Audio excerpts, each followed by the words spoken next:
Good morning, my little newbies. I understand you want to know more about the life of a bee.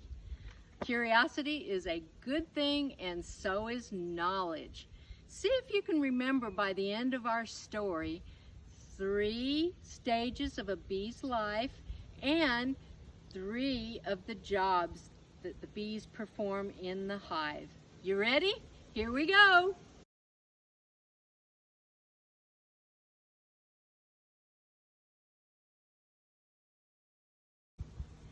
This is my neighborhood. It happens to be a farm, but it could be somebody's backyard, or it could even be a rooftop in a city.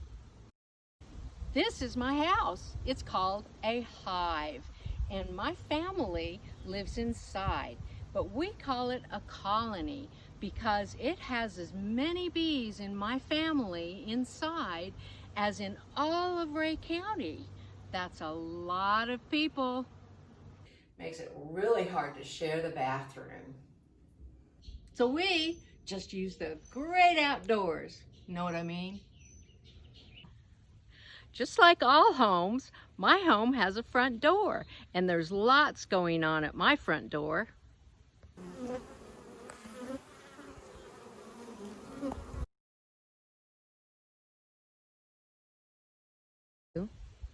You can see bees coming and going. Those are all my older sisters. They're foragers, and they're out getting groceries.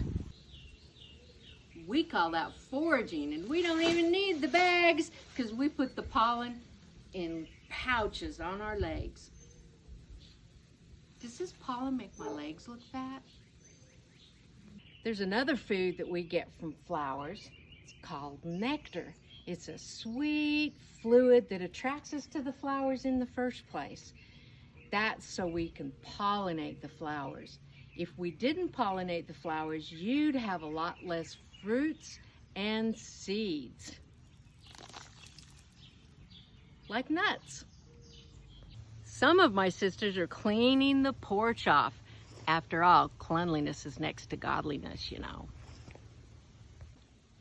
Some of my sisters are fanning their wings to cool the house off, just like the fan or the air conditioner at your house. Hey, have you noticed that when we talk about work, it's always the girls, it's the sisters and not the brothers that we're talking about? Well, that's because the girls are the only ones who do work. That's why they're called worker bees. And it's the drones that hang out, and all they have is one job to do. And when they're not doing that job, all they're doing is eating.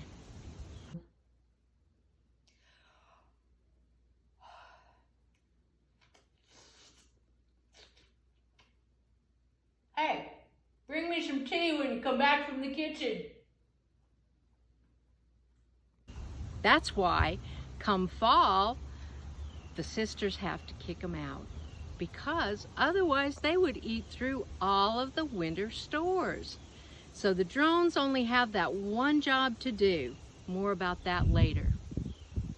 Here are the drones. As you can see, they're much, much bigger than the regular honeybee, and they have great big eyes. There's 3 of them right here in this corner. And you can see how big they are, and you can see their big eyes compared to their sister honeybees. So now let's go in the back door and see what's going on inside. First, for our personal protective equipment, or PPE. You wouldn't want us to get upset and sting you after all. You have to have long sleeves, you have to have long pants, you want to have a special jacket, and you need to have a hat and a veil to cover your face. So let's turn it over to our beekeeper, the bee lady. She'll show you around inside.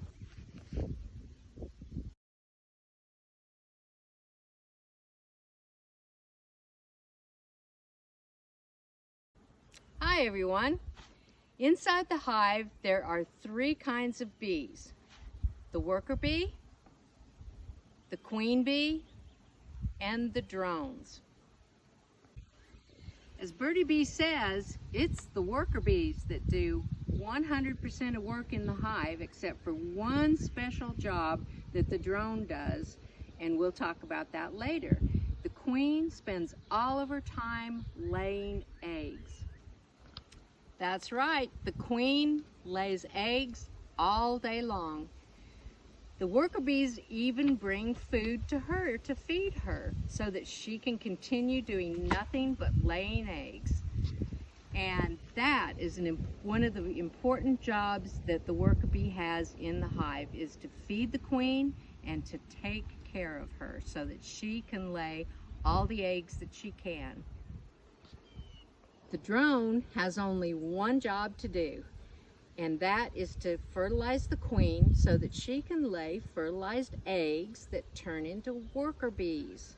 So without the queen, no eggs. Without the drone, there's no fertilized eggs. And without fertilized eggs, there's no worker bees. Without worker bees, the hive dies out because nobody brings food in to feed the colony. So, like all families, they all work together to make the colony, the family, work. So let's go inside and see what they're up to today.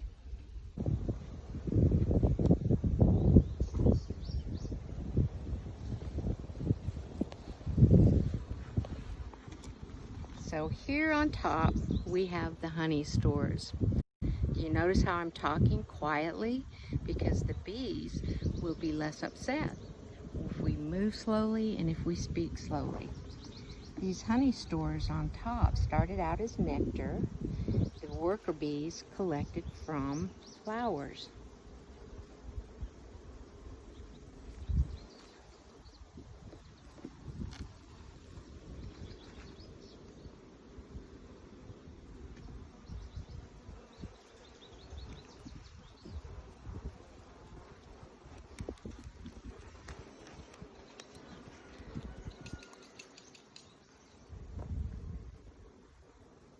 Here on top, what we're seeing here, and with these bees right there, they are helping to cool the hive. They're rapidly fanning their wings, and it acts just like a fan and helps to keep their house cool. As spring arrives, and the flowers start producing lots of nectar, the bees will produce wax. They produce wax in their bodies, and they take the wax and they form it with their mouths into these special cells. You see the shape of those cells? That's very unique. So they cover the frame with the wax that they've drawn out into this special shape of cell. Here we have a frame of bees, and if you look very closely, right here, you can see where they have stashed some nectar inside the wax cells. Where did the nectar come from? How did it get here? As Bertie Bee said, foragers are responsible for bringing nectar to the hive. They get it from flowers. Busy foragers fill the air in the bee yard. They are so busy bringing in nectar from flowers.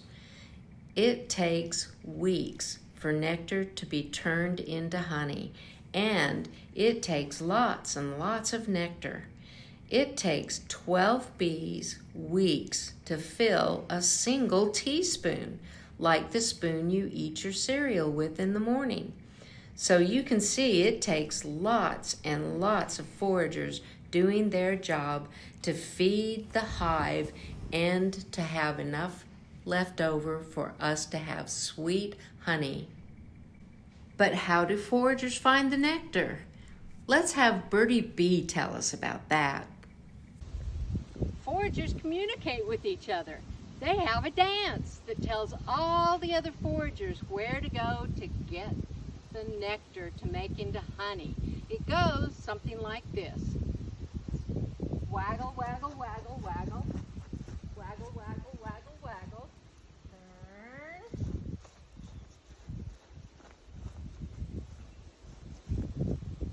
Waggle, waggle, waggle. Waggle, waggle, waggle. Waggle, waggle, waggle. Turn.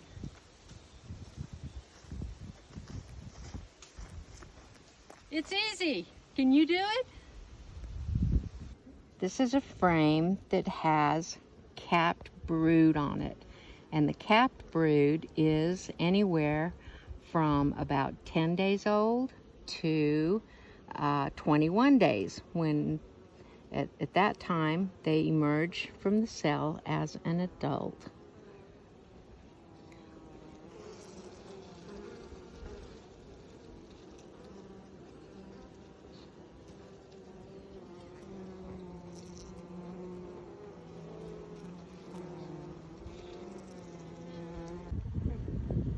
After 21 days in the capped cell, the adult bee is ready to emerge and go to work. The first thing they have to do is to dry the fuzz on their little bodies and get to work. And one of the first things that they do is to clean the cell that they came out of and get it ready for the queen to lay another egg.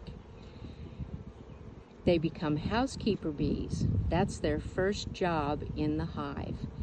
Housekeeping is a very important function in the hive. They go around and prepare all of the cells for the queen to lay eggs in them. Here you can also see where the queen has already laid eggs. They are the tiny white specks in the bottom of the cell. The egg develops into larvae after 3 days. You can also see the pearly white larva in a C shape here. The bees then cap the cell with wax, where it will complete its growth into an adult. You have another adult that's emerging from their cell, ready to go to work.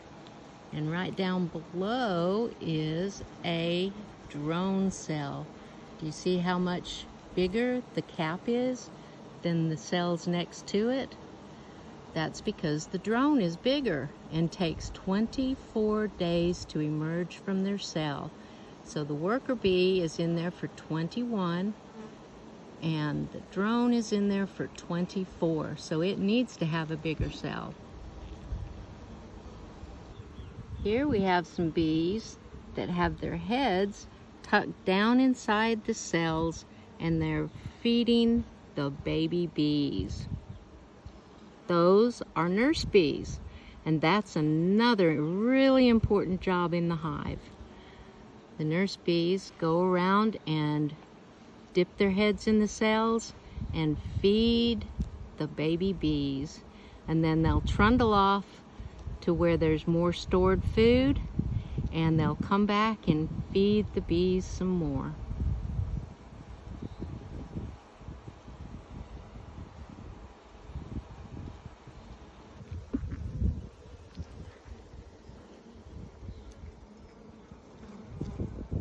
Here we have some older larvae that is just getting ready to turn into pupa. And as soon as they're ready, the nurse bees will cap them off with some wax.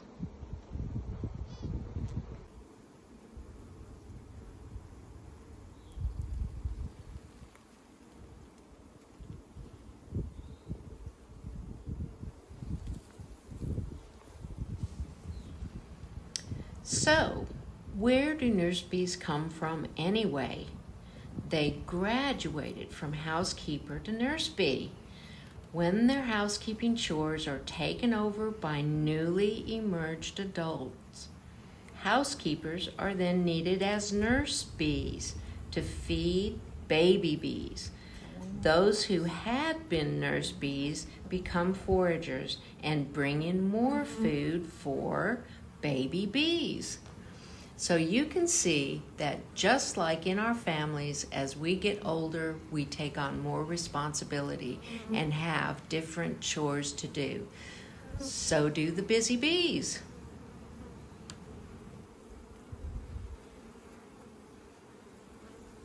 Speaking of jobs in the hive, remember the drone?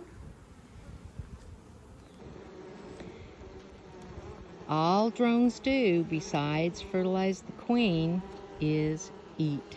They eat the nectar and they'll eat the honey, which is the bees' store of food for winter. So in the fall, all of the honeybees, all of the worker bees, they kick the drones out of the hive so that they don't eat all of their winter stores that they need to survive through the long cold winter when there's no nectar for them to forage. Last of all, let's see if we can find the queen. But she is a shy lady, and we're not going to find her on this visit to the hive. So here's a pretty picture of a queen with her attendants. Remember we talked about the bees whose job it is to feed the queen and look after her? The queen is very important to the hive. Without her, the hive is not going to work. She plays the most important role. There's only one queen, and if she gets sick or has any health problems and quits laying eggs, the hive will die out. So the worker bees are always searching for her pheromone. That's a fancy name for her smell within the hive. If they don't find it, they will proceed to make a new queen to replace her so that the colony can survive. Wait a minute, replace the queen?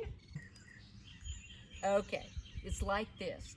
The only difference between me and a queen bee is royal jelly. That's right, I could have been a queen bee. When I was just an egg, I was fed royal jelly, just like all my sisters and my queen. But after 3 days, I was fed a special food to prepare me for the hard life of a worker bee. When the colony needs a new queen, all they do is continue to feed the egg royal jelly all the way up until the time she's capped and becomes an adult. It makes her larger in a shorter period of time. She only takes 16 days to get from egg to adulthood, whereas worker bees take 21 days, and the drones take 24. So honeybees are miraculous in so many ways. We humans need them to pollinate our food crops so that we have enough food to feed all of our people. Without honeybees, we would have 1/3 fewer foods to eat. That would leave our grocery store shelves much more empty. We also eat honey from honeybees. That's the delicious stuff that you have on peanut butter and honey sandwiches. And we have it in our cereals, and some of us just like it on our toast. We also use wax from the bees. And some people eat the pollen, and some people use a special product called propolis for medicinal purposes. So in many, many ways, we need our honeybees. So let's look out for them, let's take care of them, and let's make sure to buy your honey from a local beekeeper like me.